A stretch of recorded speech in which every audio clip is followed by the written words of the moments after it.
Hi everyone, this is Aaron for Zollotech, and it's been a few months since the iPad Air came out, and I've been using it as my regular tablet ever since, and I've used it probably every day since it came out, and it's really been really a great tablet. But I do have a couple things I'd like to point out that I've just kind of gotten used to or put up with since starting to use it. Now you can see it has the smart cover on it, and it's really nice, but it just comes undone kind of easy. So it's not as nice as the last generation one.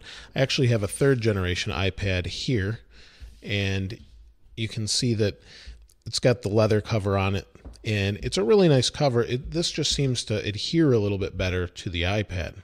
Now I do have a skin on the iPad, but I have a skin on this one as well, so they've both, have about the same amount of adhesion, but this one seems to pop off a little bit easier.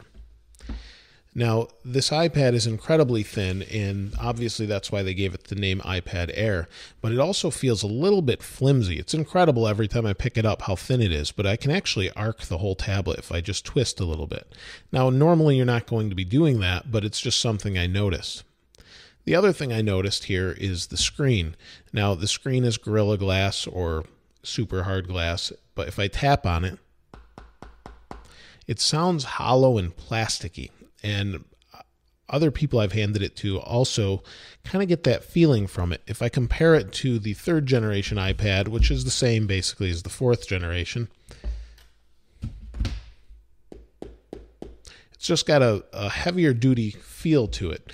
Now, that's good and bad. For some people, it's lighter because the new iPad's thinner and everything's thinner, it's lighter. But the old iPad has just a sense of durability to it. The new iPad feels a little bit like it could be more easily damaged, if that makes sense. So it's been a great tablet. The battery life's been fantastic. I get easily about 10 hours. Occasionally I'll get a little less. Sometimes I'll get a little more. It just depends how I'm using it. If I'm playing games, I'm going to get a little bit less usually. If I'm surfing the internet or watching video, I'll tend to get a little bit more. So just depends on the use case there. It's been incredibly responsive. I haven't scratched it yet. It has no screen protector on it. I just used the smart cover here to keep the front safe. So when I'm using it, I'll either fold this under like this in an accordion style and just kind of hold it, or I'll just take it off altogether. And like I said, I do have a skin on the back. I did nick the corner before I put the skin on just by bumping it into an iPad actually. Just kind of tapped it into the corner of one of these. Didn't do anything to the iPad here, but actually nicked the corner here. So definitely something to note, I guess. It looks great. I really like it, and I enjoy using it.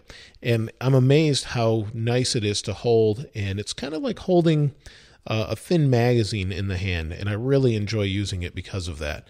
Now, it is obviously a little bit limited in what you can do, but that's typical of the iPad. It's meant to be more of a consumption device, and it's really great for that.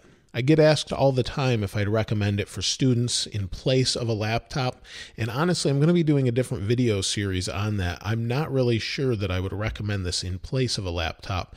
It really depends on your use case, but that's something I'd like to hear from you guys below in the comments. If you could let me know if you use an iPad for school or work and maybe just use it by itself, or do you have a Mac or a PC or whatever you're using instead, because this just won't get the job done. I'm curious to hear what maybe you use it for or how you use it. So other than that, it's incredibly fast. It makes this third generation Retina feel very slow actually and sluggish. Due to iOS 7 though, this does crash a little bit, and I'm not sure exactly if that's bug. Well, I'm sure it's bugs in the software. I'm just not sure when it will be fixed 100%. So it's definitely something to note that you may want to wait a little bit if you need super stability, or maybe even if you have an old iPad on iOS 6. I tend to get the screen to reboot maybe every couple days, so I've never lost any data or anything, but it's just more of an annoyance than anything else. So let me know what you think in the comments below. Let me know your experience if you've used an iPad Air or maybe an iPad mini and thought the same thing. I'd love to hear what you have to say about it. If you haven't subscribed already, please subscribe.